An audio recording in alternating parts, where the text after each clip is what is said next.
নমস্কার বন্ধুরা, SI tuition academy YouTube চ্যানেলে তোমাদের ওয়েলকাম। আজকের আমাদের আলোচ্য বিষয় হলো অষ্টম শ্রেণীর ভূগোলের অষ্টম অধ্যায় ভারতের প্রতিবেশী দেশ সমূহ ও তাদের সঙ্গে সম্পর্ক। আমরা এই অধ্যায় থেকে যত গুরুত্বপূর্ণ এমসিকিউ, এসিকিউ এবং শূন্যস্থান পূরণ এবং ঠিক ভুল প্রশ্নগুলো আছে সেগুলো তোমাদের সামনে আজকে তুলে ধরবো। যারা নতুন বন্ধু এই ভিডিওটা দেখছো অবশ্যই চ্যানেলটাকে সাবস্ক্রাইব করে একটা লাইক করে সঙ্গে থেকো। চলো, 1 নম্বর প্রশ্ন কি বলছে দেখো। 1 নম্বর প্রশ্ন বলছে যে তুমি যদি ত্রিপুরা থেকে সোজাসুজি পশ্চিম দিকে পশ্চিমবঙ্গ যেতে চাও, তাহলে তোমাকে যে প্রতিবেশী দেশের উপর দিয়ে যেতে হবে তা হলো গ বাংলাদেশ। 2 নম্বর প্রশ্ন কি বলছে দেখো। 2 নম্বর প্রশ্ন বলছে যে ভারতের মানচিত্রটি ভালোভাবে পর্যবেক্ষণ করো। ভারতের কোন দুটি প্রতিবেশী দেশ সম্পূর্ণভাবে স্থলবেষ্টিত? উত্তর কি হবে? উত্তর হবে খ নেপাল ও ভুটান। 3 নম্বর প্রশ্ন কি বলছে কোন ফসলের জন্য আর্দ্র পলিমাটিযুক্ত নিচু জমি আদর্শ? উত্তর কি হবে? খ পাট। 4 নম্বর প্রশ্ন কি বলছে দেখো। 4 নম্বর প্রশ্ন বলছে যে উত্তর ভারতের স্থলভাগের সীমানা রয়েছে কোন দেশের সঙ্গে? এটা হবে উত্তর হবে গ নেপাল ও ভুটানের সঙ্গে। 5 নম্বর প্রশ্ন কি বলছে ভারতের বৃহত্তম প্রতিবেশী দেশ হলো খ চীন। 6 নম্বর প্রশ্ন কি বলছে দেখো। 6 নম্বর প্রশ্ন বলছে যে ভারতের মূল ভূখণ্ডের দক্ষিণতম বিন্দু হলো গ কন্যাকুমারী। 7 নম্বর প্রশ্ন কি বলছে ভারতের উত্তর পশ্চিম দিকে অবস্থিত একটি প্রতিবেশী রাষ্ট্র কি? ক আফগানিস্তান। 8 নম্বর প্রশ্ন কি বলছে। 8 নম্বর প্রশ্ন বলছে যে ভুটানের প্রধান ভাষা কি? ভুটানের প্রধান ভাষা হবে খ জাংথা। 9 নম্বর প্রশ্ন কি বলছে। 9 নম্বর প্রশ্ন বলছে যে এখানে শূন্যস্থান পূরণটা করতে হবে। কি বলছে ড্যাশ নদীর অববাহিকায় খনিজ তেল পাওয়া যায়? উত্তর কি হবে? খ চিন্দুইন। 10 নম্বর প্রশ্নে কি বলছে দেখো। 10 নম্বর প্রশ্ন বলছে যে শ্রীলঙ্কার রাজধানী হলো খ শ্রীবর্ধনেপুরা কোর্টে। 11 প্রশ্ন কি বলছে ভারতের প্রতিবেশী দেশের সংখ্যা হলো গ 9টি। 12 নম্বর প্রশ্ন কি বলছে দেখো। 12 নম্বর প্রশ্ন বলছে সার্ক গঠিত হয় কত সালে গঠিত হয়? উত্তর হবে গ 1985 সালে। 13 নম্বর প্রশ্ন কি বলছে ভারতের বৃহত্তম প্রতিবেশী দেশের নাম কি? উত্তর হবে ক চীন। চলো 14 নম্বর প্রশ্নটা দেখে নাও। 14 নম্বর প্রশ্ন কি বলছে। 14 নম্বর প্রশ্ন বলছে পাকিস্তানের প্রধান নদীর নাম কি? প্রধান নদীর নাম হলো ঘ সিন্ধু নদী। 15 নম্বর প্রশ্ন কি বলছে।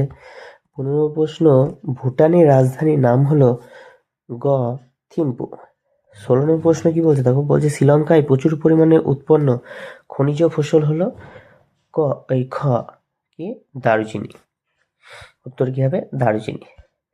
17 নম্বর প্রশ্নটা দেখো। 17 নম্বর প্রশ্নটা কি বলছে নেপালের প্রধান নদীর নাম কি?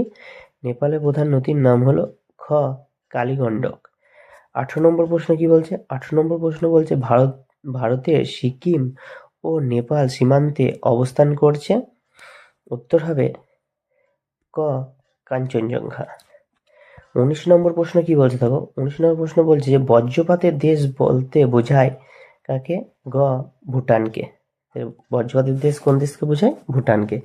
20 নম্বর এবং এই অধ্যায়ের লাস্ট শেষ এমসিকিউ প্রশ্ন হলো ভারতের বৃহত্তম প্রতিবেশী দেশ হলো, এটা হবে খ চীন। এবার আমরা কিছু শূন্যস্থান পূরণ উত্তর করব।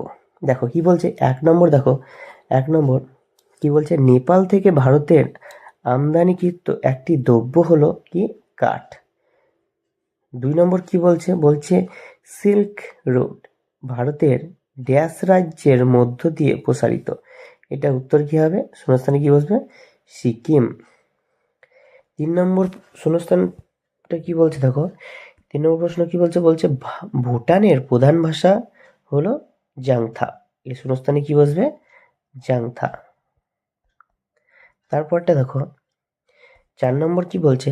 4 নম্বর বলছে যে শ্রীলঙ্কার প্রধান বন্দরটি হলো, শূন্যস্থান পূরণ এখানে কি বসবে? কলম্বো। 5 নম্বর শূন্যস্থান পূরণ প্রশ্ন হলো বাংলাদেশের প্রধান খনিজ সম্পদ হলো প্রাকৃতিক গ্যাস। ভুল প্রশ্ন আমরা আলোচনা করব। কি বলছে 1 নম্বর দেখো। শ্রীলঙ্কা একটি দ্বীপরাষ্ট্র। এটা কি হবে? ঠিক হবে, কারণ শ্রীলঙ্কা একটি দ্বীপ রাষ্ট্র। ঠিক আমাদের ভারতের ম্যাপে দেখবা শেষের দিকে ঠিক এইরকম ভাবেই দেখায় শ্রীলঙ্কাকে। দেখো 2 নম্বর প্রশ্ন কি বলছে, বলছে ভারতের দক্ষিণে প্রশান্ত মহাসাগর অবস্থিত। এটা কি হবে? ভুল। এবার আমরা আলোচনা করব কিছু এসিকিউ প্রশ্ন আমরা আলোচনা করে নেব। 1 নম্বর প্রশ্ন কি বলছে, বলছে সার্কের পুরো কথাটির অর্থ কি বা পুরো কথাটি কি? উত্তর হলো south Asian association for regional cooperation. এবার দেখো 2 নম্বর কি বলছে, 2 নম্বর প্রশ্ন হলো কত সালে সার্ক প্রতিষ্ঠিত হয়? চলো উত্তরটা দেখে নিই। উত্তর হলো 1985 সালে। চলো 3 নম্বর দেখো, বলছে সার্কের সদর দপ্তর কোথায়? উত্তর হবে নেপালের কাঠমান্ডুতে।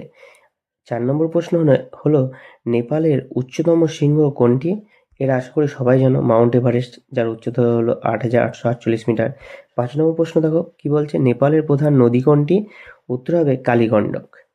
6 নম্বর প্রশ্ন কি বলছে, 6 নম্বর প্রশ্ন বলছে যে ভুটানের উচ্চতম শৃঙ্গ কোনটি? উত্তর হবে কুলাগাংড়ি। এর উচ্চতা হলো 7,554 মিটার। 7 নম্বর প্রশ্ন কি বলছে, বলছে ভুটানের প্রধান নদী কোনটি? উত্তর হবে মানস। 8 নম্বর প্রশ্ন কি বলছে, বলছে মায়ানমারের উচ্চতম শৃঙ্গ কোনটি? উত্তর হবে কাকাবোরাজি। 9 নম্বর প্রশ্ন কি বলছে, দেখো 9 নম্বর প্রশ্ন বলছে যে মায়ানমারের প্রধান নদী কোনটি? উত্তর হবে ইরাবতী। 10 নম্বর এবং এই অধ্যায়ের এটা শেষ প্রশ্ন, কারণ এর পরবর্তী প্রশ্নগুলো তোমরা দ্বিতীয় পার্টে পেয়ে যাবে। না হলে একটা ভিডিও অনেকটাই লেন্দি হয়ে যাচ্ছে, তো অবশ্যই তোমরা দ্বিতীয় পার্টটাকে একটু ফলো করো। কালকের মধ্যেই তোমরা দ্বিতীয় পার্টটা পেয়ে যাবে। অবশ্যই তোমরা এটাকে একটু ভালো করে দেখে নাও এবং প্রশ্নগুলোকে একটু ভালো করে প্র্যাকটিস করে নেবে। 10 নম্বর প্রশ্ন কি বলছে, বলছে শ্রীলঙ্কার উচ্চতম শৃঙ্গ কোনটি? উত্তর হবে পেড্রো তালাগালা। চলো, আশা করি ভিডিওটা কেমন লাগলো অবশ্যই কমেন্ট করে জানিও। কারো কোনো প্রশ্ন থাকলে অবশ্যই কমেন্ট করে দিও। আর দ্বিতীয় পার্টটা দেখার জন্য অবশ্যই চ্যানেলটাকে সাবস্ক্রাইব করে সঙ্গে থেকো। আর তো কারো কোনো প্রশ্ন থাকলে অবশ্যই কমেন্ট করে দিও। ধন্যবাদ।